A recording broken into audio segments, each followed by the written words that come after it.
म्हणजे मुलांना न्याय देण्याची, मुलांना न्याय देण्याची. सभापती महोदय, या ठिकाणी निश्चितच संवेदनशील आणि महत्वाचाही हा विषय आहे, परंतु दुसरी बाजू सुद्धा तेवढीच महत्वाची आहे सभापती महोदय, की जवळजवळ या जागा भराव्या हे पूर्वीच्या सरकारला सुद्धा गांभीर्य त्याचं होतं. त्यामुळेच मोठ्या पद्धतीनं महाभरतीच्या माध्यमातून ह्या सगळ्या महापोर्टलवर जागा भरण्याची प्रक्रिया 2018 पासून त्या ठिकाणी अध्यक्ष सभापती महोदय चालू आहे. आणि त्यामुळे रिक्त जागांची संख्या महाराष्ट्राच्या सगळ्याच विभागात आहे, परंतु आरोग्य विभागातल्या रिक्त जागा राहणं हे योग्य नाहीये, कारण तो थेट डायरेक्ट आरोग्यावर परिणाम करणारा विषय. नंबर 2, आता कोविडची पार्श्वभूमी सभापती महोदय लक्षात घेता या जागा त्वरेने भराव्या या दृष्टिकोनातून सुद्धा प्रचंड मागणी महाराष्ट्राच्या संपूर्ण जनतेकडून आहे की सगळ्या जागा भरल्या पाहिजेत. आता कालच एवढी चर्चा झाली, 18,000 जागा रिक्त आहेत, स्पेशलिस्ट डॉक्टर्स आहेत, डॉक्टर्स नाहीयेत, क वर्ग, ड वर्ग, वॉर्ड बॉय नाहीयेत, कोविडचा पेशंट ढकलायचा कोणी वगैरे वगैरे. या सगळ्या पार्श्वभूमी मी मुद्दाम या ठिकाणी सांगितलं. आता सभापती महोदय, या ठिकाणी काही जे महत्वाचे प्रश्न उपस्थित केलेले आहेत या परीक्षेच्या संदर्भात, त्यावर मी या ठिकाणी भाष्य करेल. सर्वात पहिला महत्वाचा प्रश्न आहे की सभापती महोदय, साधारणपणे मी एक आकडेवारी या ठिकाणी देईल की 3200 जागेच्या संदर्भात, अंदाजे 3250 जागेच्या संदर्भात सभापती महोदय हा निर्णय, एवढ्या जागा आपण भरतो आहोत. कारण रिक्त जागा क वर्गाच्या ज्या आहेत त्याच्यातल्या ज्या डायरेक्टली रुग्णांशी संबंधित जागा आहेत, क वर्गाच्या जागा जवळजवळ 10,000 रिक्त आहेत, पण रुग्णांशी संबंधित ज्या जागा आहेत त्याच्या 50% जागा भराव्यात आरक्षण आणि या सगळ्या संदर्भाने, तर सभापती महोदय त्या ठिकाणी तो निर्णय घेतला आणि 3250 जागा अंदाजे त्या ठिकाणी आम्ही भरण्याचा निर्णय घेण्यात आलेला आहे. सभापती महोदय, या ठिकाणी पहिला महत्वाचा विषय काय असतो की आता कशा घ्यायचा, तर जे आलेल्या वेळेचा उपयोग होणे म्हणून आलेल्या अर्जांमधूनच आपण त्या ठिकाणी निर्णय घेण्यात यावी, त्यांची परीक्षा घेण्यात यावी, अशा पद्धतीचा निर्णय सगळ्यात महत्वाचा झाला. मग त्यासाठी कोणता मोड घ्यायला पाहिजे, तर अध्यक्ष सभापती महोदय मग IT कंपनीचा निर्णय घेण्यात आला की OMR पद्धतीने परीक्षा घ्यावी. मग त्यासाठी सभापती महोदय चीफ सेक्रेटरीच्या अध्यक्षतेखाली कमिटी गठीत करण्यात आली, ज्या कमिटीने 4 IT कंपनीजला शॉर्टलिस्ट केलं. त्या शॉर्टलिस्ट केलेल्या कंपनी मधली ही जी जिंजर नावाची जी कंपनी आहे, सभापती महोदय त्याचा GR इश्यू झाला जानेवारी महिन्यात. फेब्रुवारी महिन्यात आम्हाला कळवण्यात आलं की हे 4 कंपन्या आहेत, या 4 कंपन्यांपैकी तुम्ही तुमच्या कंपनीची निवड करा. सभापती महोदय, ही जी कंपनीची निवड झाली ही पण डायरेक्टली करण्यात आलेली नाही. त्यांना उत्तर देऊ, तुम्ही म्हणता म्हणून TCS. सभापती महोदय, या ठिकाणी 4ही कंपनीला माझ्याजवळ लिस्ट आहे की त्या 4ही कंपनी, एक तर 4 कंपनी चीफ सेक्रेटरीच्या उच्चस्तरीय समितीने निवड केलेल्या ह्या कमिटी आहे, त्यातच TCS नव्हती. त्यानंतर सभापती महोदय त्यांनी काही क्रायटेरियाज ठेवल्या होत्या की अशा पद्धतीचा अनुभव वगैरे परीक्षा घेण्याचं सगळ्या बऱ्याच, त्याचाच मी वेळ घेऊ इच्छित नाही, पण ह्या 4 कंपन्या, त्यातून मग आम्ही 14 प्रश्न दिले आमच्या विभागाने आणि त्या 14 प्रश्नांमध्ये सुद्धा ऑब्जेक्टिव्ह पद्धतीनं मार्क्स देण्यात आले, ज्यामध्ये जिंजर कंपनीला 100 पैकी 98 मिळाले, इतर कंपनीला कोणाला 70, कोणाला 60, कोणाला वगैरे वगैरे मिळाले. त्याची लेखी म्हणजे आमच्याजवळ नोट पण आहे. हे सगळं अत्यंत पारदर्शकपणे याची निवड करण्यात आलेली, मी एवढंच या निमित्ताने सांगेल. आणि सभापती महोदय, त्यामुळे या पद्धतीनं आम्ही त्यांना त्या जिंजर कंपनीची निवड झाली एवढं फक्त मी सांगेल. साधारणपणे 100 प्रश्न आणि 200 मार्क, एका प्रश्नाला 200 मार्क अशा पद्धतीची मार्क्स देण्याचा विषय होता. OMR पद्धतीनं परीक्षा घ्यावी, म्हणजे ABCD अशा पद्धतीची एका प्रश्नाच्या संदर्भात ABCD लिहिलेलं असतं आणि मग जे अचूक उत्तरे त्याला गोल करायचं असतं सभापती महोदय. म्हणजे आणि यामध्ये एक सगळ्यात महत्वाचा विषय मेटे साहेब असा आहे की पेपर एकच नसतो. आता ह्याच्यात किती कॅडर्स आहेत सभापती महोदय? 54 कॅडर्स, 54 कॅडर्सची ही परीक्षा आहे.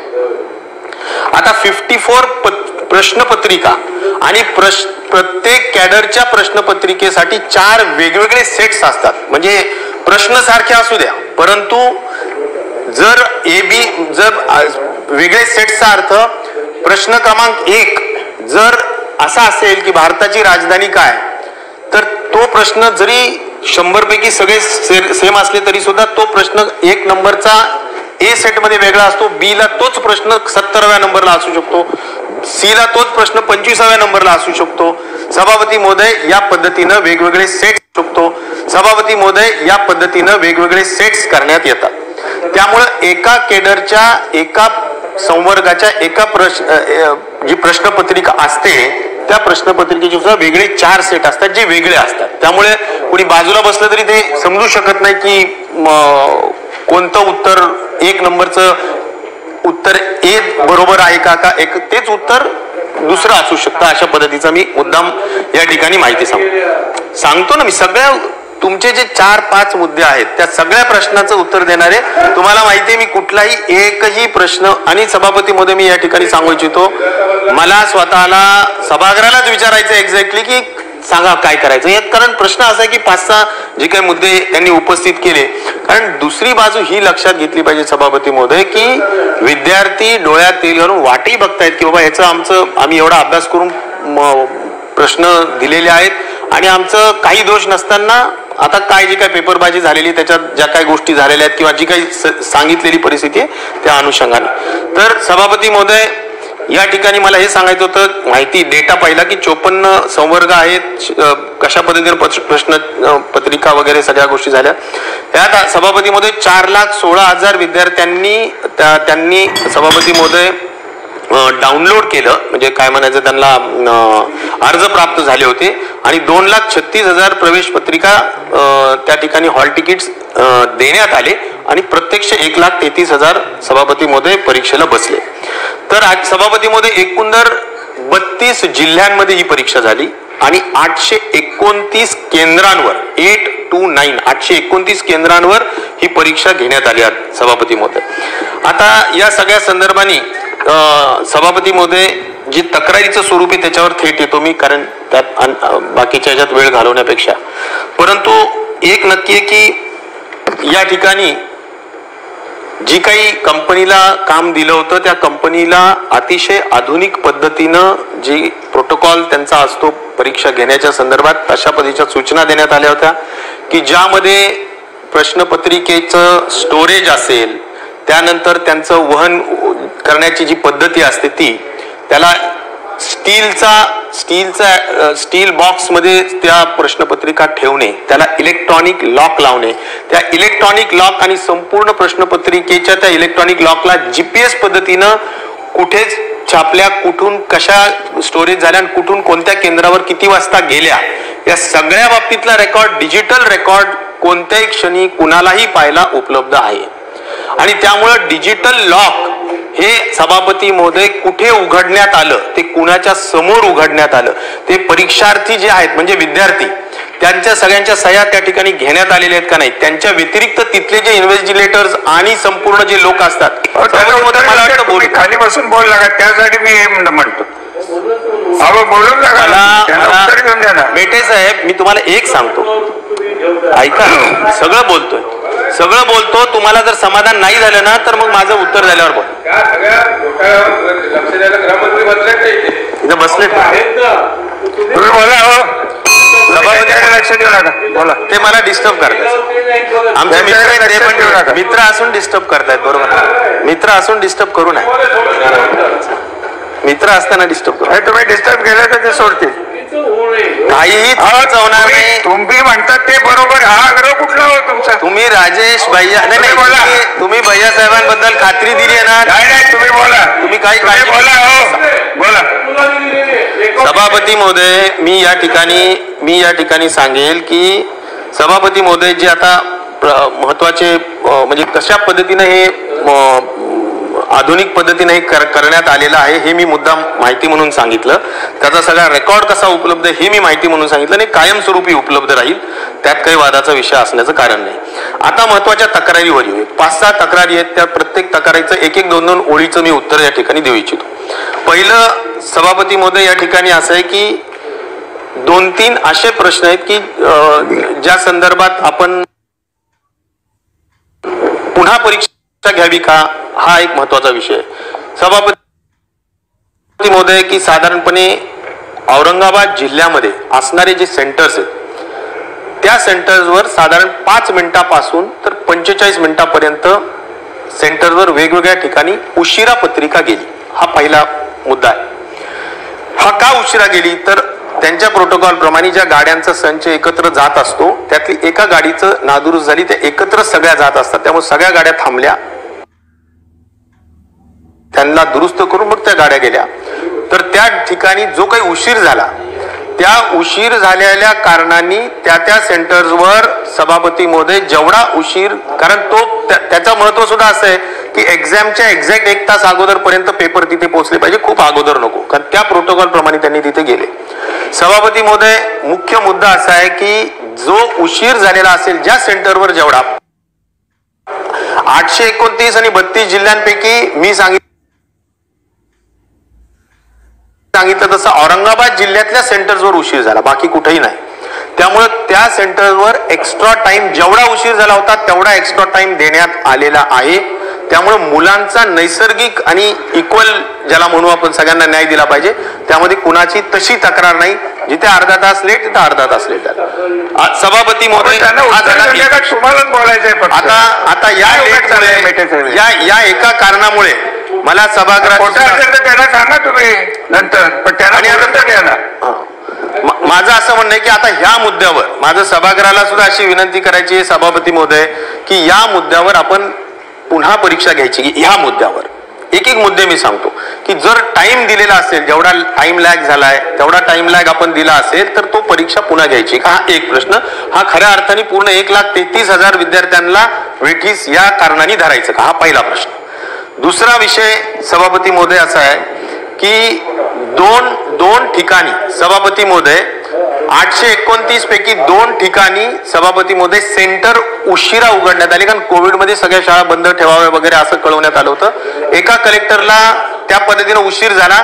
तो जिल्हा आहे रत्नागिरी जिल्हा, दापोली तालुका. मध्ये कसं बोलता, मध्ये तुम्हाला बोलायचे अधिकार नाहीत, मी परवानगी दिलेली नाही. सभापती महोदय तुम्ही उत्तर द्या. उत्तर येते चुकीचं असलं पाहिजे, तुम्हाला पाहिजे ते उत्तर मिळणार नाही. शासनाला उत्तर द्यायचे अधिकार आहे. असं बोलू नका. खाली बसा तुम्ही, खाली बसा.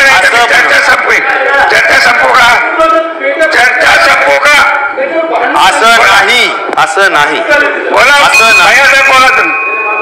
मी या ठिकाणी सांगेल, तुम्ही माझ्या बोलला का? मी या ठिकाणी हे सांगेल की सेम असाच उशीर 2 ठिकाणी म्हणजे सेंटर उघडण्यात झाला, तर त्या ठिकाणी तेवढा उशिराचा वेळ देण्यात आला 829 पैकी दापोली या शहरामध्ये.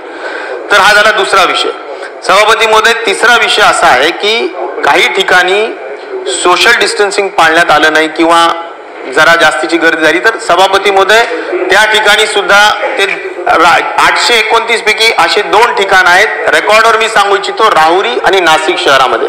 तर या ठिकाणी 2 ठिकाणी असं झालं की त्या ठिकाणी ऍबसेंट मुलं जे होती त्या ठिकाणी मग त्यांना बसवण्यात आलं त्या ठिकाणी, कारण नंबर ऑफ म्हणजे जागा जेवढ्या विद्यार्थ्यांच्या होत्या त्यापेक्षा जास्त विद्यार्थी त्या ठिकाणी आले 2 सेंटर्सवर.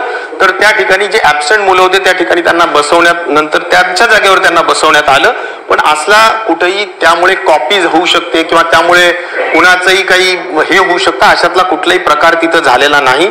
त्याचं कारण असेल सभापती महोदय, मी आता जसं सांगितलं की प्रश्नपत्रिकाही वेगळ्या असतात आणि प्रत्येक जण एकमेकाचा स्पर्धक असतो, कॉम्पिटिटर असतो. कोणी कुठं त्यांची कोणी कोणाला कॉपी करून देण्याचाही विषय त्या ठिकाणी येऊ शकत नाही. तर हा झाला एक दुसरा प्रकार. तिसरा माझा विषय असा आहे सभापती महोदय की साधारणपणे सभापती महोदय एका ठिकाणी एक डमी उमेदवार त्या ठिकाणी बसण्यात आला. 829 केंद्रापैकी एका ठिकाणी नगरमध्ये डमी उमेदवार बसवण्यात आला, तर बसला तो ताबडतोबीनं परीक्षा चालू असताना पकडण्यात आलं. त्याला पोलिसांनी ताब्यात घेतलं आणि तो सध्या त्याच्यावर गुन्हाही दाखल करण्यात आलेला आहे. स्पष्ट आहे की डमी उमेदवार पकडण्यात आल्यामुळे 1,33,000 मध्ये डमी उमेदवार 1 पकडण्यात आला आणि तोही पकडण्यात आला सभापती महोदय. त्यामध्ये कुणाचाही त्यानंतर कुठलाही काही प्रश्न त्याच्याशी उघडलेला आहे. तर या एकेका प्रश्नावर बघा, मी चर्चा संपविणार, त्यांचं उत्तर तुम्हाला नको असतं. तुम्ही डिस्टर्ब, तुम्हाला एकाला अधिकार नाही. या कारणासाठी नाहीये, तुम्ही 97 मध्ये नाहीये, या 97 मध्ये नाहीये. या कारणासाठी परीक्षा रद्द करायची का? एक उमेदवार होता म्हणून काय बोलायचं, एक उमेदवार डमी सापडला म्हणून रद्द करायची का? उशीर झाला म्हणून रद्द करायची का? त्यांना जो काही वेळ वाढून देण्यात आला आणि योग्य पद्धतीने त्यांची परीक्षा घेण्यात आली म्हणून पूर्णच परीक्षा रद्द करायची का? हा माझा सभागृहाला आणि सन्मान्य सदस्यांना सुद्धा या निमित्ताने माझा प्रश्न आहे. दुसरं सभापती महोदय, असा आता दोन महत्वाचे जे विषय राहिलेले आहेत ते म्हणजे सभापती महोदय, साधारणपणे जे सांगण्यात आलं की उत्तर पत्रिका कोऱ्या. आता उत्तर पत्रिका कोऱ्या दिल्या अशी तक्रार आमच्या तक्रारींपैकी कुठेही नाही. जी तक्रार असेल त्या तक्रारीची खात्री आम्ही नक्की करू, परंतु तक्रार ज्यावेळेस शासनाकडे आलेल्या जेवढे मार्ग आहेत त्या सगळ्या मार्गांचा पूर्ण अभ्यास केल्यानंतर कुठेही तशी तक्रार सभापती नाहीये आणि त्या दृष्टिकोनातून मला वाटतं तशी तक्रार असती तर जरूर सांगण्याची गरज आहे. त्याचबरोबर सभापती महोदय, या सगळ्यांच्या व्यतिरिक्त आता जो महत्वाचा विषय सांगण्यात येतोय की उत्तर पत्रिका जी काही फुटल्या, तर त्या बाबतीत मी एवढं सांगेल की औरंगाबादमध्ये चिकलठाण्यामधली जी शाळा होती त्या ठिकाणी सभापती महोदय एका विद्यार्थ्याला परीक्षा केंद्रावर ऍक्च्युअल तो परीक्षेला जात असतानाच त्याला इलेक्ट्रॉनिक गॅजेट्स वगैरे, त्याला इथं असा कॅमेरा बसवलेला असं पकडलं, त्याच्या कानामध्ये काही त्याला इयरफोन्स वगैरे होते, त्याला पकडलं. त्यांनी परीक्षा सुरू करण्याच्या अगोदर त्याला पकडलं, त्यामुळे त्याच्याकडून पेपर गेला अशातलाही कुठला प्रकार झालेला नाही.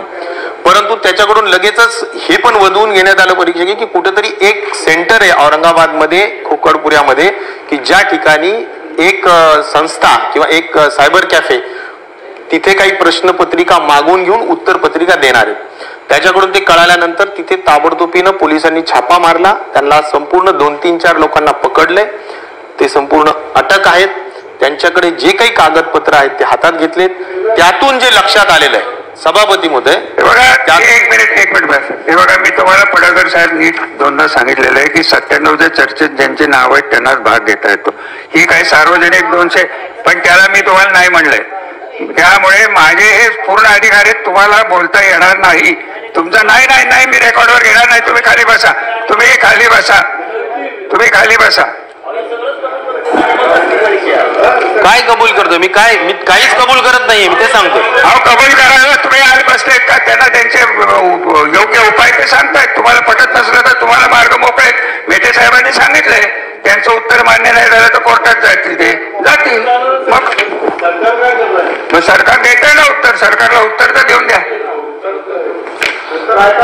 सभापती महोदय, या ठिकाणी ज्या लोकांना पकडण्यात आलेले आहेत त्यांच्याकडे जे कागदपत्र हस्तगत करण्यात आलेले आहेत त्यामध्ये सभापती खाली बसून न बोलण्याची सवय कृपा करून महत्वाचं कन्क्लुझिव्ह सांगतो.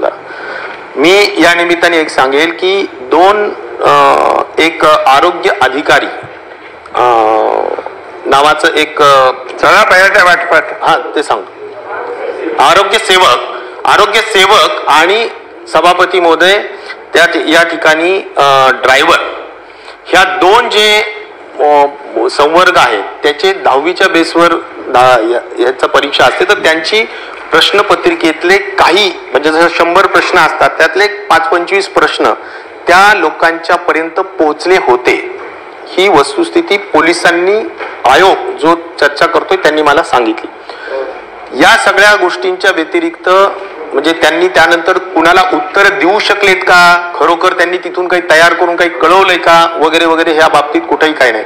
कारण हा सगळा प्रकार व प्रश्नपत्रिका म्हणजे तुमचे परीक्षा 10 ते 12 या दरम्यान जो चालू होता त्याच दरम्यान छापा टाकून पकडला आणि सगळ्या गोष्टी झालेल्या आहेत. त्यामुळे सभापती महोदय त्यांच्याजवळ जे आले ते 2 कॅडरचे प्रश्न काही प्रमाणात काही प्रमाणात सभापती महोदय ते त्या ठिकाणी गेलेले होते आणि त्या 2 संवर्ग 54 संवर्गापैकी 2 संवर्गाचे प्रश्न काही प्रमाणात तिथे पोहोचले होते, ज्याचे उत्तर गेलेत का नाही या सगळ्याच बाबतीतली पोलीस चौकशी करतायत, परंतु प्राथमिक आणि त्यामुळं सभापती महोदय माझं एवढंच या निमित्ताने सांगणं की ह्या 2 कॅडरची परीक्षेचा निकाल जोपर्यंत संपूर्ण चौकशी होत नाही तोपर्यंत थांबवला पाहिजे असं शासनाचं मत आहे.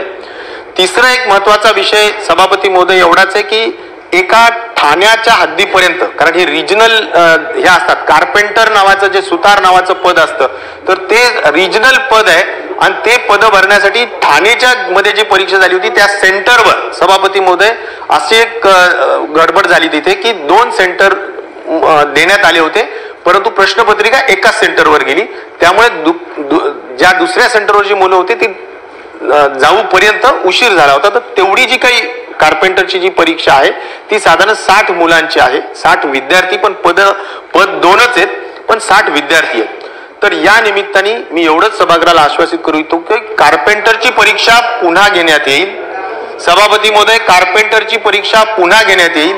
हे 2 जे आरोग्य सेवक आणि सभापती महोदय सगळ्यात महत्वाचं ड्रायव्हर या बाबतीतला संपूर्ण पोलीसचा तपास आता तो सायबर कॅफेकडे सुद्धा दिलाय, कारण हे सगळं कुठून आलंय काय आलं सगळं सायबर कॅफेचा पूर्ण रिपोर्ट आणि संपूर्ण चौकशी होईपर्यंत त्याचा निकाल सायबर सेल म्हणायचं, सायबर सेलकडे दिलेला आहे आणि सायबर सेलकडे दिलेला आहे, त्यांचा रिपोर्ट येऊ द्या. आणि म्हणून ह्या 3 कॅडर्सचं आम्ही निश्चित प्रकारे निकाल थांबवलाच पाहिजे, थांबवणारच आहोत. परंतु इतर जे काही कॅडर्स आहेत त्या बाबतीतलं मला सभागृहाच्या सन्मान्य सदस्यांना आणि सर्व सभागृहाला पूर्ण आदरपूर्वक सांगायचंय, कुणालाही काही माहिती मला जरूर कळवावं, परंतु तक्रारी जेवढ्या आल्या ज्या कॅडरच्या संदर्भात आहेत त्या कॅडरच्या संदर्भातल्या ज्या गोष्टी बाकीच्या सगळ्या संदर्भातला मला निकाल लावायला असू शकत नाही. मंत्री महोदयाचा तुम्हाला बोलता येत नाही, खरंच मोठा सत्कार केला पाहिजे, त्यांचा सत्कार यासाठी केला पाहिजे. एवढे मुद्दे सभापती महोदय मी मांडले ते सगळे झाले नाही पण काही प्रमाणात झाले. म्हणजे काय झालं, प्रत्येक गोष्ट सभापती महोदय बेटे साहेब माझं ऐका, तुम्हाला मदत करतो. एक मिनिट ही गोष्ट उशीर झाला का मी मान्य नाही केला नाही, काही सेंटरला झाले, पण त्याचा अर्थ पूर्ण परीक्षा घ्यायची का, तर त्याचं उत्तर माझ्या दृष्टिकोनातून नाहीये. हे तुम्ही कोण विचारणार, शासनाचा निर्णय आहे. मी उत्तर देतो. अर्धा तास आपण एक्सटेंड करून दिला. मंत्री महोदय जरा 5000 एक मिनिट. बेटे साहेब मंत्री महोदय सुस्पष्ट बोललेले, त्यांना जे वाटलं शासनाचा धोरण, जरा 1 मिनिट ऐका माझं. इतकंही बोललेत की कोणाच्या तक्रारी या परीक्षेविषयी विथ पुरावा असतील, विथ एव्हिडन्स असेल तर त्यांच्याकडे द्यावा. माझे मंत्र्यांना स्पष्ट निर्देश आहेत की माननीय बेटे साहेब म्हणून गेलेले आहेत की माझ्याकडे पुरावे आहेत, हे पुरावे आपण माझ्या माध्यमातून घ्यावेत, त्याचाही योग्य एजन्सी मार्फत आपण तपासून घ्या आणि उचित निर्णय घ्यावा. आता काय राहिलंय का, आता चर्चा संपली म्हणजे परत तिथं आलो ना, तुमचं भाषण महत्वाचं आहे, काय याला अर्थ नाही राहिला. सभापती महोदय फक्त एकच आहे की याच्यामध्ये सभापती जे दिलेले आहेत तुम्ही त्यांना द्या, तेच डिपार्टमेंटला दिलेले आहेत. माननीय मंत्री महोदयाला याच्यामध्ये